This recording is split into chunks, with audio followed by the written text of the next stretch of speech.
Welcome to the lab. We have a triple beam balance, we have a scale, we have the pre-1982 pennies, the post-1982 pennies. We have some optional stuff like a calculator and a ruler for straight edge, graphing paper and a pencil because we'll be filling our table and making graphs, a paper towel for drying off the pennies later, and graduated cylinder. If you want to do this from home, you can substitute some of these things like a bathroom scale or food scale and maybe some other kind of kitchen utensil that will measure volume.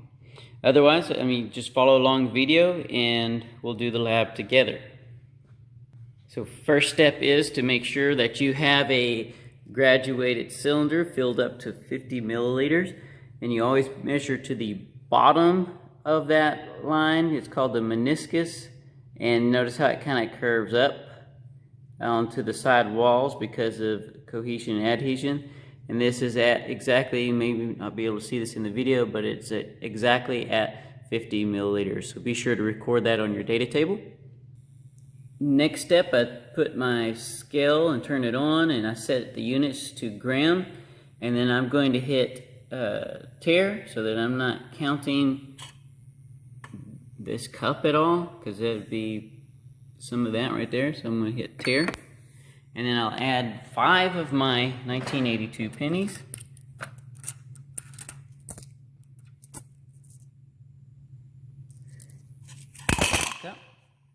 And you'll record that for the first trial of the pre-1982 pennies. Then put those 5 pennies in your graduated cylinder and see how much it rises by. And it rose by a milliliter and a half. So now it's at 51.5 milliliters. Record that in your data table. Then you'll repeat that 5 more times. So here's my 5 pennies.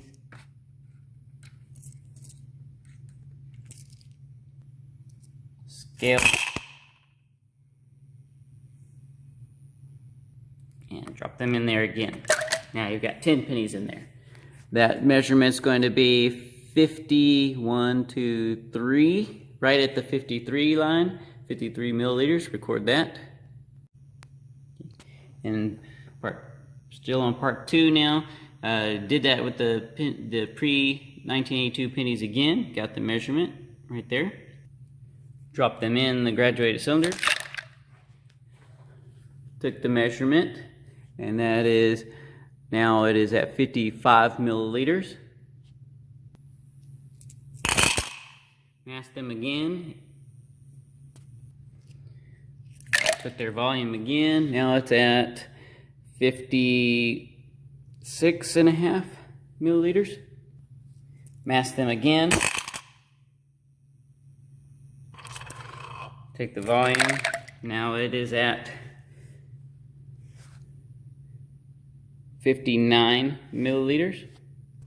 Now we dump that water out and start over again for the post-1982 pennies. Okay, same steps. I put 5 pennies in there. Take their mass.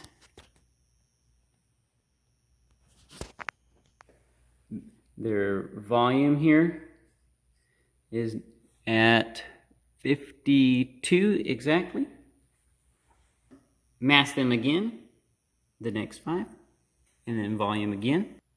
That's 54.5. Mass them again.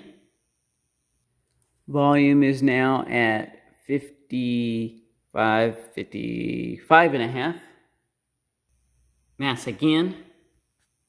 Volume is at 57 milliliters. Mass them again.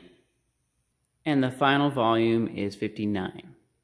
Now all you need to do is complete your data table, calculating the total mass and the total volume of the water displaced at each trial. Make and use a graph. Draw a best fit line through those points, and you can use your calculator to help you calculate the slope, and then infer what do those slopes tell you. You come around to figuring out that the 1982 pennies have an average different from a density than the post. Your pre and post have different densities. Don't forget to check warm-ups on your class notebook, and to, at the end of the week on Fridays, to look for that assignment and put them all on that assignment. Have a great day.